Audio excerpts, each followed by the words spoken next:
Hello दोस्तों, welcome to HSC academy. आज की इस वीडियो में हम जानेंगे हीट स्ट्रेस सेफ्टी के बारे में। जैसा कि आप लोग जानते हैं, गर्मियों का मौसम शुरू है और ख़ुसूसन वो लोग जो गल्फ़ ममालिक में काम करते हैं वो समझ सकते हैं कि गर्मियों के मौसम में कितनी धूप होती है और जो टेम्परेचर है वो भी बहुत ज़्यादा हाई हो जाता है। तो इसलिए ये जानना बहुत ज़रूरी है कि जो लू या हब्स है उससे कैसे बचा जाए और अपने जो साथी वर्कर्स हैं उनको कैसे बचाया जाए। तो हम आज की वीडियो में देखेंगे हीट स्ट्रेस क्या होता है, वो कौन से फैक्टर्स हैं जो हीट स्ट्रेस की वजह बनते हैं, हीट स्ट्रेस के वार्निंग साइंस के बारे में देखेंगे कि हीट स्ट्रोक के सिम्टम्स क्या क्या होते हैं और प्रिवेंटिव मेजर्स के बारे में हम देखेंगे।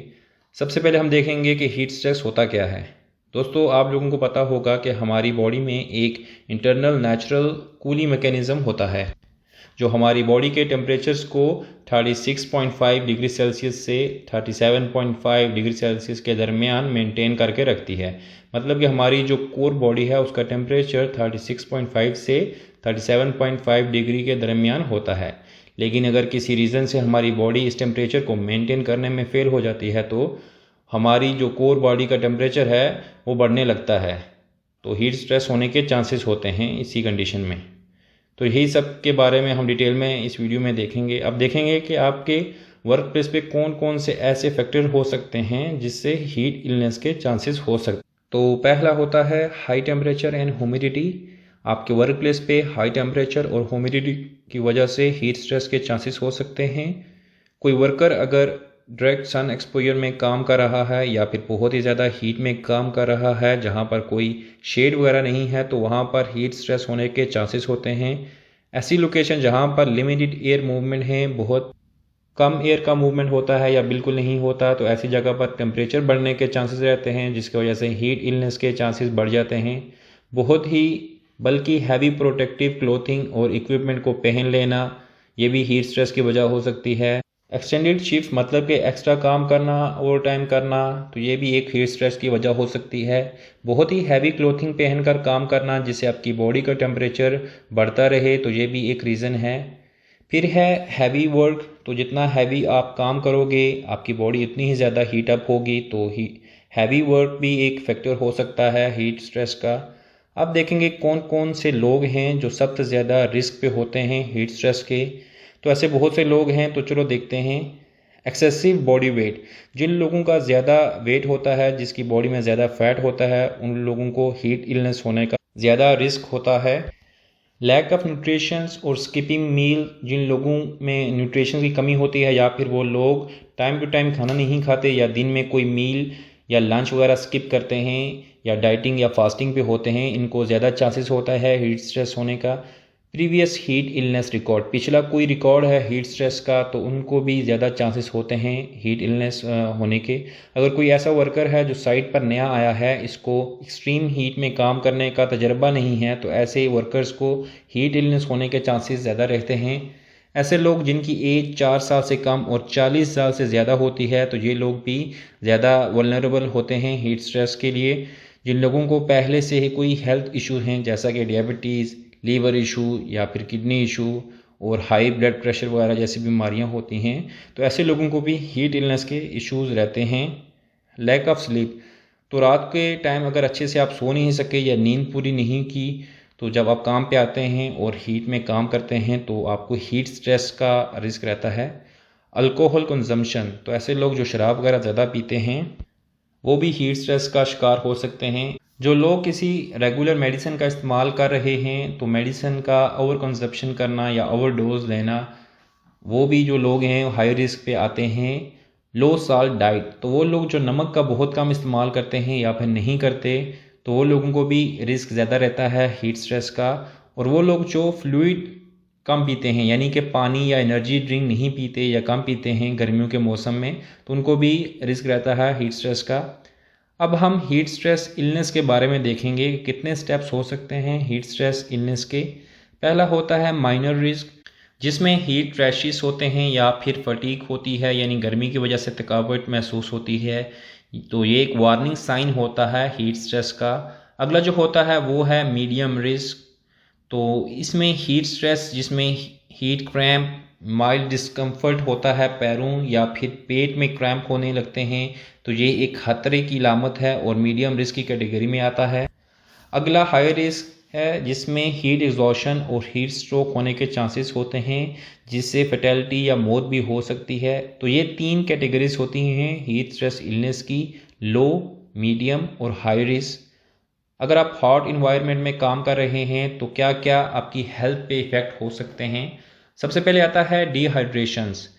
स्वेटिंग या पसीने की वजह से आपकी बॉडी का जो पानी है वो निकलता रहेगा और डिहाइड्रेशन हो सकती है।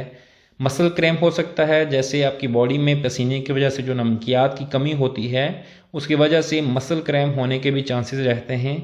हीट रैशेस होते हैं, जैसे ज़्यादा हीट की वजह से स्किन पर रेड कलर के निशान आ जाते हैं और आपको खारिश और बेचैनी महसूस होती है। हीट स्ट्रेस के चांसेस रहते हैं जब आपकी बॉडी का टेम्परेचर 37 डिग्री सेल्सियस जो होता है वो कंट्रोल नहीं हो पाता है और कंटिन्यूसली इंक्रीज़ होता है, तो इस कंडीशंस में हीट स्ट्रेस के चांसेस होते हैं और आपको सर दर्द, बेचैनी, सुस्ती और आप बेहोश होने के चांसेस रहते हैं। हीट एग्जॉशन हो सकता है जो कि हीट स्ट्रोक का पहला पेशेमा या पहला स्टेप माना जा सकता है, यानी पहले हीट एग्जॉशन और फिर हीट स्ट्रोक के चांसेस होते हैं। अगला जो है वो है हीट स्ट्रोक, जब आपकी बॉडी का कोर टेम्परेचर बहुत तेज़ी से बढ़े और जिसकी वजह से आपकी सोचने समझने की ताकत ख़त्म हो जाए, आप कोमे में जा सकते हैं और इवन डेथ के चांसेस हो सकते हैं। जो हीट स्ट्रोक होता है वो हीट स्ट्रेस का सबसे सीरियस लेवल होता है, तो ऐसी सिचुएशन में जल्दी से मेडिकल असिस्टेंस लेनी चाहिए। फिर हम देखेंगे हीट स्ट्रेस के वार्निंग साइंस या सिम्टम्स क्या हो सकते हैं। एक्सट्रीमली हाई बॉडी टेम्परेचर, यानी जो बॉडी का टेम्परेचर है वो बहुत तेज़ी से बढ़ जाए। हॉट और ड्राई स्किन होना, ये भी हीट स्ट्रोक का वार्निंग साइन हो सकता है। फिर जो हार्ट रेट और सांस है वो बहुत तेज़ हो जाए। फिर सर में दर्द होना, वोमिटिंग या जी मचलाना जैसी सिम्टम्स हो सकते हैं जो डिहाइड्रेशन की वजह से होती हैं। जिस्मानी कमज़ोरी या चक्कर आना या फिर बेहोश हो जाना भी हीट स्ट्रोक के होने के चांसेस हैं। मसल क्रैम्प अगर होते हैं हीट स्ट्रेस की वजह से तो ये भी एक वार्निंग साइन है हीट स्ट्रोक का। और जो यूरिन है अगर उसका कलर बहुत ज़्यादा डार्क हो जाता है जो डिहाइड्रेशन की वजह से होता है। हीट स्ट्रोक के वार्निंग साइन में कन्फ्यूजन हो सकती है या फिर ऐसे सिम्टम्स भी होते हैं कि आपकी बॉडी आपके कंट्रोल में नहीं रहती है, बॉडी का जो रंग है वो पीला या नीला पड़ने लगे, तो ये भी हीट स्ट्रोक के सिम्टम्स हैं। मरीज़ के बेहोश हो जाना भी जो है वो हीट स्ट्रोक के साइन में आता है। अब देखेंगे हीट क्रैम्प्स के बारे में। सबसे पहले हम हीट स्ट्रेस के कॉजेज़ को जानेंगे। तो ये हार्ड फिज़िकल वर्क करने की वजह से होता है और ज़्यादातर ऐसे लोगों को होता है जिन्हें ज़्यादा गर्मी में काम करने की आदत नहीं होती है, बहुत ज़्यादा पसीना निकलता है और फिर पानी कम पीने या गर्मी के मौसम में एनर्जी ड्रिंक्स ना पीना भी कॉज हो सकती है। फिर इसके सिम्टम्स को देखेंगे कि जो शदीद सर दर्द होता है और टांगों और पेट में जो क्रैम्प्स होते हैं, फेंटिंग या डिजीनेस और कमज़ोरी बहुत ज़्यादा आती है, पसीना आता है, तो ये सिम्टम्स हैं। अगर किसी को नज़र तो इसका मतलब ये है कि हीट स्ट्रेस डेवलप हो रहा है और अगर इनिशियल प्रिकॉशंस ना लिए गए तो ये सीरियस हो सकते हैं। इसका ट्रीटमेंट क्या करना है, आप जो एक्टिविटी कर रहे हैं उसको इमीडिएटली बंद कर देना है और किसी ठंडी जगह पर जाकर रेस्ट करना है और जितना हो सके आप ठंडा पानी पी सकें और एनर्जी ड्रिंक का इस्तेमाल करें। ठंडा पानी से मतलब ये नहीं है कि आप फ्रिज का पानी पिएं या बर्फ़ का पानी पिएं, नॉर्मल जो ठंडा पानी होता है वो इस्तेमाल करना चाहिए। आप हीट एग्जॉशन को देखेंगे, इसके कॉजेज़ कौन कौन से होते हैं। अगर आप बहुत ही ज़्यादा हाई टेम्परेचर में या फिर ह्यूमिडिटी में काम कर रहे हैं तो बहुत ही ज़्यादा स्वेटिंग होगी और आपको पसीने के ज़रिए बॉडी का जो साल्ट है वो निकलते रहेंगे और एक कंडीशन में जाकर न्यूट्रिशन की कमी हो जाती है तो हीट एग्जॉशन के चांसेस होते हैं। इसके सिम्टम्स हो सकते हैं हैवी स्वेटिंग, वर्कर के जिस्म का पीला हो जाना या थकावट होना, वोमिटिंग और नोज़िया जैसी सिचुएशन होना, सर दर्द हो सकता है या फिर आपको धुंधला नज़र आना हो सकता है, चक्कर आना और फेंटिंग भी हो सकती है। और जो ये सिम्टम्स हैं अगर ये किसी में दिखाई दें तो इसका मतलब है कि ये हीट स्ट्रोक का फर्स्ट स्टेप है और अगला हीट स्ट्रोक हो सकता है। तो अगर हीट एग्जॉशन होता है तो ट्रीटमेंट क्या देना है। सबसे पहले वर्कर को ठंडी जगह पर लेकर जाना है और जहां पर कूलिंग की सहूलत मौजूद हो और पानी पिलाना है जितना हो सके। बॉडी टेम्परेचर को कंट्रोल करने के लिए वेट टॉवल का इस्तेमाल कर सकते हैं या फिर आइस का यूज़ कर सकते हैं और इलेक्ट्रिक फ़ैन का यूज़ कर सकते हैं। और वर्कर को ज़मीन पर लिटाकर उसके पाँव को थोड़ा ज़मीन से उठा देना है। अगला जो है वो है हीट स्ट्रोक। इसकी कॉजेज़ क्या होती हैं? हीट स्ट्रोक में जो आपकी बॉडी में जो कूलिंग मैकेनिज़्म है वो पूरी तरह से फेल हो जाता है और जो कूलिंग के लिए स्वेटिंग होती है वो भी बंद हो जाती है और जो बॉडी का कोर टेम्परेचर है वो बहुत ही तेज़ी से बढ़ने लगता है। इसके सिम्टम्स हैं हेडेक्स, नोज़िया, चक्कर आना, जिल्द या स्किन का रेड हो जाना और बहुत ज़्यादा गर्म हो जाना। स्वेटिंग ना होने की वजह से और बेहोशी और डेथ होने के चांसेस रहते हैं। ट्रीटमेंट इसका क्या है कि जिसमें वर्कर में ये सिम्टम्स दिखाई दें, इसे जल्दी से ठंडी जगह पर लेके जाना है, उसकी जो क्लोथिंग है उसे लूज़ करना है और ठंडे पानी से उसकी बॉडी के टेम्परेचर को कम करना है और वेट शीट में उसे लपेट सकते हैं आप। और वर्कर के सर को ठंडे पानी से या पट्टी से लपेट सकते हैं और नेक और ग्राउंड को भी इसी तरह लपेट सकते हैं आप। और जल्दी से मेडिकल ट्रीटमेंट के लिए कॉल करना है आपने। जो हीट स्ट्रोक होता है वो मैंने पहले भी बताया है कि ये हीट स्ट्रेस का सीरियस लेवल होता है। तो आपने क्या करना है, जो भी सिम्टम किसी भी वर्कर में दिखाई दें तो जल्दी से मेडिकल इमरजेंसी लेनी है, क्योंकि इसमें ज़्यादातर डेथ के चांसेस रहते हैं। अब देखते हैं हीट स्ट्रेस के प्रिवेंटिव मेजर्स क्या हैं। तो इसमें जो वर्क प्लेस है वहाँ पर गुड वेंटिलेशन होनी चाहिए। हवा की मूवमेंट से बॉडी पर कूलिंग इफेक्ट होता है और जो हीट सोर्सेज हैं, गर्म पाइप पर हैं, इन्हें इंसुलेट कर देना चाहिए ताकि जो हीट बाहर निकल रही है वो कम हो जाए। रेडिएंट हीट के जो सोर्सेज हैं इन्हें सील कर देना है ताकि कोई पर्सन कॉन्टैक्ट में आ ना सके और बर्न ना हो सके। वर्कर को रेस्ट करने के लिए रेस्ट एरिया मुहैया किया जाए जिसमें एसी और पंखे की सहूलत मौजूद हो और जहां पर वर्कर अच्छे से रेस्ट कर सकें। और वर्कर को साफ़ और ठंडे पानी की सहूलत मुहैया करनी है वर्क साइट पर। और गर्मियों के महीने में एनर्जी ड्रिंक मुहैया की जाएँ जैसा कि इलेक्ट्रोलाइट्स पाउडर वगैरह, ताकि वर्कर को डिहाइड्रेशन से बचाया जा सके। और काम के दौरान वर्कर को टाइम टू टाइम ब्रेक देनी है और अगर कोई वर्कर डायरेक्ट सन में काम कर रहा है तो उसे रोटेट करते रहना है।